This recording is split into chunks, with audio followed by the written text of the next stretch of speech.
नमस्कार सर्वांना, श्री स्वामी समर्थ. तुम्हा सगळ्यांचं आपल्या चॅनलमध्ये खूप खूप मनापासून स्वागत आहे. आजचा दिवस तुम्हाला खूप छान आनंदात जाऊ दे हीच स्वामींचरणी प्रार्थना करते आणि आजच्या व्हिडिओला सुरुवात करते. तर आजच्या व्हिडिओमध्ये आपण एक सुंदर असा अनुभव बघणार आहोत. बघा, हा अनुभव जो आहे तो त्या ताईंचं, ज्या ताई हा अनुभव शेअर करत आहेत किंवा सांगत होत्या, त्या ताईंचं नाव आहे नेहा. तर नेहा ताईंनी हा अनुभव, खूप सुंदर अनुभव आहे, तुम्ही नक्की ऐका, पूर्णपणे ऐका. बघा, बरेच लोक असे असतात आपल्या आजूबाजूला जे नास्तिक असतात, म्हणजे त्यांना देवाबद्दल किंवा आपल्या स्वामींबद्दल काहीच वाटत नाही किंवा मनामध्ये देवाबद्दल भाव, श्रद्धा, भक्ती असं काहीच नसतं, तरी पण देव त्यांच्या पाठीशी असतो. बघा, आपण अनेक वेळेला विचार करत असतो की तुमच्यासुद्धा मला बऱ्याच कमेंट्स येतात की ताई, आम्ही खूप सेवा करतो, खूप सेवा करूनही आम्हाला प्रचिती येत नाही, अनुभव येत नाही. आणि म्हणजे आमच्या शेजारी किंवा आजूबाजूला असे काही लोक आहेत ज्यांच्या मनामध्ये देवाविषयी काहीच नाही, भक्ती नाही, भाव नाही, श्रद्धा नाही, कधी देवाचं ते नाव पण घेत नाहीत, तरीसुद्धा त्यांच्या बाबतीत इतकं सगळं चांगलं कसं काय असतं किंवा ते इतके सुखी कसे काय असतात. बघा, कुठेतरी त्यांच्या मागच्या जन्मीचं पुण्य असतं, ते या जन्मी त्यांच्या कामाला आलेलं असतं, म्हणून आपण चांगलं कर्म करत राहायचं असतं. तर असो, तर हा अनुभव जो आहे तो एका दादांचा आहे. म्हणजे हा अनुभव ज्या ताई शेअर करतायत त्या ताईंचं नाव आहे नेहा. तर नेहा ताई ज्या होत्या त्या नवीनच म्हणजे शिफ्ट झालेल्या एका ठिकाणी राहायला गेलेल्या होत्या. तर त्यांची सगळी फॅमिली, तर हा अनुभव जो आहे तो चक्क म्हणजे असं अंगावर काटे आणणारा आणि म्हणतो ना की एका नास्तिकाला आस्तिक बनवणारा हा अनुभव आहे. तर बघा, ह्या नेहाताई ज्या आहेत त्या सांगतात की म्हणजे यांच्या आईच्या मामाचा हा अनुभव आहे. थोडं कन्फ्युजन तुम्हाला होईल, पण व्यवस्थित ऐका म्हणजे तुम्हाला कळेल. तर ह्या ताई सांगतात की आम्ही म्हणजे ह्या ताई एका ठिकाणी राहायला गेल्या, म्हणजे घर बदलून दुसरीकडे शिफ्ट झाल्या. तर सगळी फॅमिली वगैरे त्यांची शिफ्ट झाली. ज्यावेळी त्या म्हणजे एका ठिकाणाहून दुसरीकडे राहायला गेल्या त्यावेळी त्या तिथे म्हणजे स्वामींबद्दल असं म्हणजे पहिलं तर त्यांना स्वामींबद्दल असं काही माहीत नव्हतं. त्यांच्या घरामध्ये पूर्ण म्हणजे अगदी म्हणतो ना की स्वामी समर्थ कोण हे सुद्धा त्यांना माहीत नव्हतं. तर असंच इकडे तिकडे फिरत असताना किंवा शेजारी पाजारी ज्या असं आपली ओळख होते शेजारी पाजारी, तर त्या त्यांच्या शेजारच्या ज्या ताई होत्या त्या म्हणजे केंद्रात वगैरे जायच्या, स्वामींच्या मठात मंदिरात जायच्या आणि त्यांच्यासोबत या ताईंच्या आई जायच्या. म्हणजे असं म्हणतो ना की एखाद्या वेळेस आपल्याला सवय लागून जाते की आपण एखाद्यासोबत जातो मंदिरात, मठात, पण ती सुद्धा कुठेतरी महाराजांची इच्छा असते, तर म्हणूनच आपण जात असतो. तर या ताईंच्या आई त्या शेजारच्या ताईंसोबत किंवा त्यांची मैत्रीण जी झाली होती त्यांच्यासोबत केंद्रात, मठात जायच्या आणि हळूहळू स्वामींची त्या सेवा करायला लागल्या. म्हणजे या ताईंच्या आई ज्या आहेत, ह्या ताईंच्या आईंना आलेला अनुभव आहे, म्हणजे या सगळ्या फॅमिलीला अनुभव आलेला आहे, पण ह्या ताई शेअर करत होत्या. तर ह्या नेहाताईंच्या ज्या आई आहेत त्या दुसऱ्या शेजाऱ्यांच्या बरोबर केंद्रात, मठात जायला लागल्या आणि हळूहळू सेवा वगैरे करायला लागल्या. आणि एक दिवस असा आला की म्हणजे या आईंना, म्हणजे या ताईंच्या आईला सेवा केल्याशिवाय जमत नव्हतं. त्या जेवतसुद्धा नव्हत्या किंवा उठता बसता सतत स्वामी स्वामी स्वामी किंवा उठता बसता सतत स्वामींची सेवा, नामस्मरण असं सगळं त्यांचं चालू झालं. म्हणजे स्वामींशिवाय त्यांचं पानही हलत नव्हतं, इतक्या त्या स्वामींच्या सेवेमध्ये रममान झाल्या. आणि ह्या म्हणजे आई ज्या होत्या, आईचे जे मामा होते ते म्हणजे एक दिवस मामा घरी आले आणि म्हणले की काय सारखं स्वामी स्वामी करतेस, काय आहे त्या लंगोटवाल्या बाबामध्ये, असं त्या आईंचे मामा म्हणले. म्हणजे ह्या नेहाताई आहेत त्यांचे मे बी मामे आजोबा आणि आईंचे मामा. तर ते एकदा घरी आले आणि सतत स्वामी स्वामी स्वामी, काय करतेस, काय आहे त्या लंगोटवाल्या बाबामध्ये, असं ते मामा बोलले. म्हणजे ते मामा जे होते ते नास्तिक होते, त्यांना स्वामींबद्दल काहीही माहीत नव्हतं, काय नव्हतं. मग ते घरी येऊन नको ते स्वामींबद्दल बोलले. तरी पण या ताईंच्या ज्या आई होत्या त्या काही बोलल्या नाहीत, शांत बसल्या. कारण मामांच्यावर या आईंचा खूप जीव होता, उगाच आपल्या तोंडून वाईट म्हणजे काय जायला नको म्हणून त्या आई शांत होत्या. महाराजांची स्वतः त्या आईंनी माफी मागितली की माझ्या मामांनी जे तुम्हाला बोलले त्याबद्दल त्यांना क्षमा करा आणि मी त्यांच्या वतीने मी तुमची माफी मागते असं त्या आईंनी त्या स्वामी म्हणजे आपल्या महाराजांची माफी मागितली. आणि त्यानंतर ज्यावेळी मामा घरातून गेले त्यावेळी जाता जाता म्हणजे ज्यावेळी ते जात होते त्यावेळी त्यांचा ॲक्सिडेंट झाला. म्हणजे काय झालं, ते सायकलवरून खाली पडले. आता सायकलवरून जर खाली पडले तर आम्हाला माहीत एखाद्या वेळेस लागू शकतं, पण सायकलवरून खाली पडल्याने एखादा माणूस कोमामध्ये सुद्धा जाऊ शकतो, हे आपल्याला खूप आश्चर्यकारक वाटतं. तर हे मामा जे होते ते घरी जात असताना सायकलवरून अचानक खाली कोसळले आणि खाली पडले. खाली पडल्यानंतर त्यांच्या डोक्याला जबरदस्त मार लागला आणि त्यात त्यांचं वय पण एवढं काय कमी नव्हतं, वय होतं बऱ्यापैकी. ह्या आईंचे ते मामा होते म्हणजे त्यांचं वय होतं. तर सायकलवरून खाली पडले आणि त्यांच्या डोक्याला जबरदस्त मार लागला आणि ते डायरेक्ट कोमामध्ये गेले. आणि डॉक्टर वगैरे बोलले की हे कोमामध्ये गेलेले आहेत आणि जवळपास 15 दिवस ते कोमामध्ये होते. तर शेवटी ह्या ताईंच्या आईंना कुठेतरी हुरहुर लागली की महाराजांना असं बोलायला नको होते मामाने वगैरे, असं आपल्या मनाला लागतंच की बघा एखाद्या वेळेस एखादा सेवा न करणारा माणूस आपल्याला काहीतरी बोलला की ते आपल्याला जीवाला लागतं, कारण आपण महाराजांच्या सेवेत असतो आणि महाराजांना बोलायला आपल्याला कधीच आवडत नाही आणि कुठेतरी भीती असते की हा असं बोललेला आहे आणि मग याच्यासोबत असं काहीतरी वाईट घडलं वगैरे, तर असं आपल्याला वाटत असतं. पण खरं सांगू का, या मामांच्या सोबत साक्षात स्वामी होते.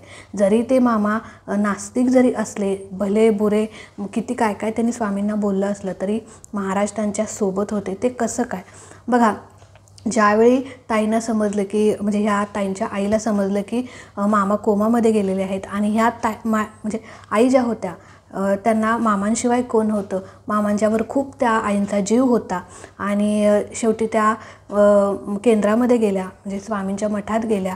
तिथे महाराजांच्या पुढे नतमस्तक झाल्या. तशा त्या रोज जायच्या केंद्रामध्ये, मठामध्ये सेवासुद्धा करत होत्या. तर तिथे मठामध्ये जाऊन तिथल्या सेवेकऱ्या ताईदादांशी त्यांनी भेट घेतली आणि तिथून सेवा घेतली. तर सेवा जी केंद्रामध्ये मठामध्ये जी सेवा दिली होती ती सेवा आई ज्या होत्या त्या घरी येऊन रोज करू लागल्या. आणि रोज ज्यावेळी त्या हॉस्पिटलमध्ये जायच्या आपल्या मामांच्या जवळ, मामा अजूनही कोमातच होते, ते म्हणजे काहीच रिस्पॉन्स देत नव्हते. तर औषध गोळ्यांना वगैरे डॉक्टरांनी पण शक्यता पूर्णपणे नाकारली होती जीव वाचण्याची. पण म्हणतो ना की एक कुठेतरी आशेचा किरण, आशा आपल्याला असते की बाबा देव आहे, कुठेतरी काहीतरी चमत्कार होईल असं आपल्याला वाटत होतं. आणि तसंच या आईंना देखील वाटत होते कुठेतरी माझे मामा वाचतील, स्वामी त्यांच्यावर कृपा करतील असं त्यांना वाटत होते आणि माझ्या सेवेचा सुद्धा मला अनुभव येईल, माझ्यासोबत माझे महाराज आहेत असं त्या आईंना कुठेतरी वाटत होतं. आणि रोज सेवा करायचे, रोज ती स्वामींची रक्षा आणि तीर्थ जे आहे ते हॉस्पिटलमध्ये आई घेऊन जायच्या मामांच्या जवळ.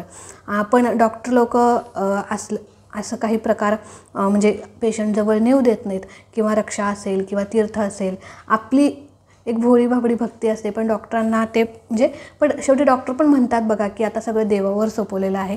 तसंच डॉक्टरांनी म्हटलं पण होतं की ज्यावेळी मामा कोमामध्ये गेले त्यावेळी डॉक्टरांनी म्हटलं पण होतं की आता सगळं देवावरती सोपवलेलं आहे, देवाच्या हातात आहे. पण ज्यावेळी ते आई रक्षा वगैरे तीर्थ वगैरे घेऊन जायचे त्यावेळी डॉक्टर देऊ नका वगैरे असं म्हणायचे. पण आई ज्या होत्या त्या डॉक्टरांचं म्हणजे डोळा चुकवून वगैरे डॉक्टरांच्या नकळत त्या मामांना रक्षा वगैरे लावायच्या कपाळावरती, आणि तीर्थ जे होतं ते फक्त ओठांवरती लावायचे, कारण मामा पूर्णपणे कोमात होते त्यामुळे त्यांना गिळता खाता पिता काही येत नव्हतं. तर फक्त तीर्थ जे आहे ते 1 ते 2 थेंब त्यांच्या ओठावरती ठेवायचे त्या आई. कुठेतरी एक विश्वास म्हणतो ना, ह्या एका थेंबाने सुद्धा चमत्कार घडतो, तर त्या एका थेंबानेच चमत्कार घडला हे लक्षात घ्या. तीर्थाच्या एका थेंबानेच चमत्कार घडला. आणि खरंच हा अनुभव ऐकून ना खूप सुंदर वाटलं. आणि म्हणतो ना की एक नास्तिकाच्या सुद्धा सोबत महाराज असतात, कारण कुठेतरी त्याचं मागचं जन्मीचं पुण्य कर्म सेवा ही त्याच्या या जन्मी फळाला येत असते. तर तो एक थेंब त्या मामांचा जीव वाचवला. तर रोज आई जायच्या, रक्षा डोक्यावरती लावायच्या, 2 ते 3 थेंब ओठांवरती ठेवायच्या. आणि 15 दिवसांनी अचानक मामांचे डोळे उघडले, म्हणजे मामा जे होते ते कोमातून बाहेर आले आणि हळूहळू हातपाय हलवायला लागले. आणि ज्या क्षणी ज्या क्षणी आणि त्याचवेळी इतर पाहुणे रावळे पण त्यांना बघायला भेटायला आले होते. डॉक्टरसुद्धा आसपास होते. ज्यावेळी मामांची हालचाल थोडी थोडी हातपाय हलायला लागले त्यावेळी, आणि त्यावेळी आईसुद्धा तिथे होत्या. ही सगळी फॅमिली तिथे होती. पण ज्या क्षणी मामांनी डोळे उघडले त्या क्षणी म्हणजे त्या भाचीकडे म्हणजे यांच्या आईकडे, या नेहाताईंच्या आईकडे मामांनी बघितलं आणि म्हणले की मला 4 लोक न्यायला आले होते. बघा अंगावरती काटा येतोय.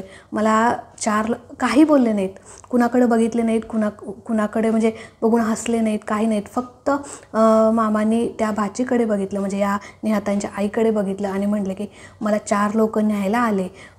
मी खूप रडत होतो, मला जायचं नव्हतं. मी त्यांना सांगत होतो की मला यायचं नाही आहे, मला सोडा वगैरे असं मी खूप रडत होतो, आरडाओरडा करत होतो. पण ते 4 लोक काय मला म्हणजे ऐकत नव्हते, मला उचलून नेत होते. पण समोरून तुझे लंगोटवाले बाबा आले, त्यांच्या हातात काठी होती आणि त्या काठीने तुझ्या लंगोटवाल्या बाबाने त्या सगळ्याच म्हणजे जे काही 4 लोक होते त्यांना बेदम मारलं आणि त्यांना एकच ताकीद दिली की ह्याला खाली सोडा, ह्याला खाली उतरवा, ह्याची वेळ अजून आलेली नाही. तर अक्षरशः अंगावरती काटा आणणारा अनुभव आहे. आणि बघा जो व्यक्ती नास्तिक होता, ज्याला इतरांनी केलेली सुद्धा सेवा बघवत नव्हती किंवा आवडत नव्हती, म्हणजे त्यांच्या भाचीने केलेली सेवा ज्याला आवडत नव्हती, तो तिलासुद्धा काय बोललेला की कशाला स्वामी करतेस, आणि स्वामींनासुद्धा त्यानं त्या मामाने काय बोललेलं. पण एवढं होऊनही साक्षात महाराजांनी त्यांचे प्राण वाचवले आणि साक्षात महाराजांनी स्वप्नात त्यांना दर्शन दिलं. 15 दिवस जो माणूस कोमत होता, फक्त त्या ताईंच्या म्हणजे त्यांच्या भाचीच्या आईंच्या म्हणजे ह्या आईंच्या सेवेने आणि त्या तीर्थाने आणि जी रक्षा कपाळाला लावत होती त्याचा एवढा मोठा चमत्कार होता. आणि कुठेतरी या मामांचं सुद्धा मागच्या जन्मीचं चांगलं कर्म असेल, पुण्य असेल, आणि ह्या आईंची सेवा, ह्या सगळ्या गोष्टींनी मामांचा जीव वाचला होता. डॉक्टरांनी सुद्धा सांगितलं होतं की जो व्यक्ती म्हणजे कोमात गेलेला आहे, आणि शक्यतो बघा कोमात गेलेले व्यक्ती म्हणजे त्यांची गॅरंटी देतच नाहीत, म्हणजे शक्यतो डॉक्टर म्हणजे जीव वाचणार नाही असंच बोलतात. तर या मामांचं सुद्धा असंच सांगितलं होतं. पण कोमातून बाहेर पडला तो माणूस फक्त महाराजांच्या या तीर्थामुळे, रक्षेमुळे आणि त्यांच्या चांगल्या कर्मामुळे. पण म्हणून म्हणते बघा, आपण आपल्या आयुष्यात चांगलं कर्म करत राहायचं. भले या जन्मात आपल्याला त्याचं नाही काय मिळालं, पुढच्या जन्मी नक्कीच त्याचं आपल्याला काहीतरी चांगलं मिळणार असेल. आणि या जन्मी का मिळणार नाही? बघा सध्या कलियुग चालू आहे आणि कलियुगामध्ये जो महाराजांच्या सेवेत आहे तोच खरा म्हणजे त्याचंच आयुष्य सुखी आहे असं आपण म्हणून महाराजांची सेवा करत राहा. आणि अक्षरशः ज्यावेळी त्या मामाने सांगितलं की तुझे लंगोटवाले बाबांनी माझं जीव वाचवला, त्यावेळेपासून मामांची तब्येत सुधारली, त्यांना घरी घेऊन आले आणि त्यावेळेपासून सगळे मामांच्या सकट सगळे स्वामी सेवेत रममान झाले. आणि एक अद्भुत आणि दिव्य चमत्कार, दिव्य अनुभव या सगळ्या फॅमिलीला आला. आणि हा अनुभव जो होता बऱ्याच स्वामी भक्तांना प्रेरित करणारा आहे, म्हणून तुमच्यासोबत हा आज शेअर करावासा वाटला. तुम्हीसुद्धा नक्की असे अनुभव जे आहे ना, तुमच्या छोटा अनुभव असो मोठा अनुभव असो, नक्की शेअर करत राहा. शेअर का करावा? बघा तुमच्या एका अनुभवाने एक स्वामी भक्त जर घडला तर त्याच्यासारखं मोठं पुण्य नाही, हे लक्षात घ्या. एक स्वामी सेवेकरी तुमच्या हातून घडला हे त्यातून म्हणजे मोठी गोष्ट घडते, एवढं लक्षात ठेवा. म्हणून तुमचा अनुभव शेअर करत राहा लोकांना, त्यातून लोक प्रेरित होतात. म्हणजे स्वामींची सेवा करून करून काही लोक थकलेले असतात, त्यांना अनुभव येत नाही, प्रचिती येत नाही, कुठेतरी एक नैराश्यामध्ये ते गेलेले असतात, काय उगाच सेवा करायचे. पण तुमचा अनुभव जर एखाद्याने ऐकला आणि त्याला कुठेतरी वाटलं नाही बाबा महाराज आहेत, याची जर इच्छा पूर्ण होऊ शकते तर माझी का नाही, आणि तो जर परत स्वामी सेवेत आला तर नक्कीच त्याचं पुण्य हे तुम्हाला मिळणार आहे. त्याला तर मिळेलच, पण तुम्हाला त्याचं पहिलं पुण्य मिळणार, हे लक्षात घ्या. आणि महाराजांची सगळ्यात मोठी सेवा म्हणजे स्वामींचा सेवेकरी घडवणं. म्हणून महाराजांची सेवा करत राहा. आणि आजचा अनुभव तुम्हाला कसा वाटला नक्कीच सांगा. ज्यावेळी त्या मामाने सांगितलं ना की असं सगळी गोष्ट सांगितली, त्यावेळी सगळे तिथले जे लोक होते ते असे आवाक झाले होते, असे म्हणजे आश्चर्याचा धक्का सगळ्यांना बसला होता. तिथे डॉक्टर होते, पाहुणे होते, या ताई होत्या, या आई होत्या, सगळेजण होते. सगळ्यांच्या डोळ्यात अशा अश्रुधारा येत होत्या आणि तिथेच सगळ्यांनी महाराजांचं नामस्मरण केलं, महाराजांचा धावा ताईंनी महाराजांचे आभार मानले. तर असा हा सुंदर अनुभव तुमच्यासोबत आज शेअर करावासा वाटला. तर हा अनुभव तुम्हाला नक्की कसा वाटला नक्कीच सांगा. आवडला असेल तर नक्कीच लाईक करा, शेअर करा. चॅनलवरती नवीन असाल तर चॅनलला सबस्क्राईब नक्की करा. भेटूया अशाच एका नवीन व्हिडिओसोबत, नवीन सेवेसोबत, नवीन अनुभवासोबत. तोपर्यंत खुश राहा, आनंदी राहा आणि सगळ्यात महत्त्वाचं स्वामींची सेवा करत राहा. श्री स्वामी समर्थ.